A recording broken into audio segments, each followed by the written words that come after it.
Here we go. Pi over 4 minus 2 times the inverse tangent of 1/3 is inverse tangent of 1/7, inverse tangent of 1/5, inverse tangent of 1/3, or pi over 12.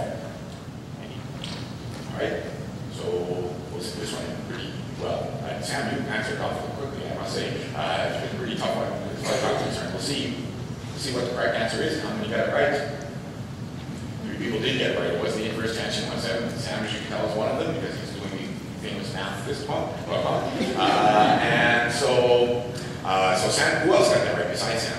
Michael got it right, and David. So David, how'd you get it? You take the tangent of that and you use the tangent difference formula. And so first you apply to 2 inverse tangent of 1/3. And you get that that's equal to 3/4. And then tangent of pi over 4 is obviously 1. So then plug everything in gives 1/7. Then you take the inverse tangent of that. All right.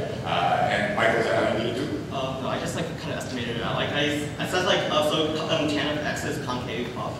So basically, so tan of pi over 4 is 1. So basically, pi over 4 minus 2 tan of tan inverse of that is going to be less than what z is. So basically, I just like kind of estimated. I don't know actually. And Sam, how'd you do it so quickly? I knew the answer. I did a lot of stuff.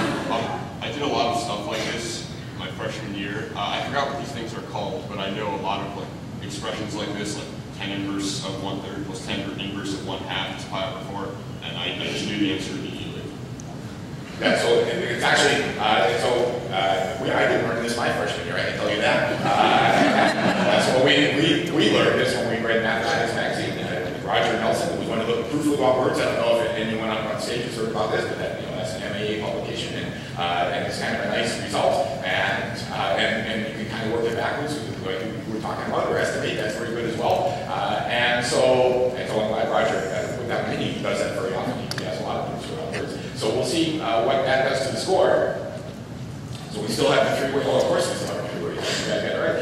So Michael and Sam and David are tied for first with 3,200. Michael and Carol is 2,100, and then Nick and Zen with 1,100. And then before we say goodbye to this, not goodbye really, but to these contestants up on stage, I should say, Nick, you, in addition to surfing, you're also an intern where? The Integrated Mathematical Oncology Department at Moffitt. Yeah, and in Tampa, right? Yeah. And then they're kind of doing, they're trying to do revolutionary work, or maybe they're doing, trying to, analyze tumors with math, right? Absolutely. And what do you do? I sit and watch. Really? you run simulations or help, or? A little bit, yeah. Like I clean. I get coffee sometimes.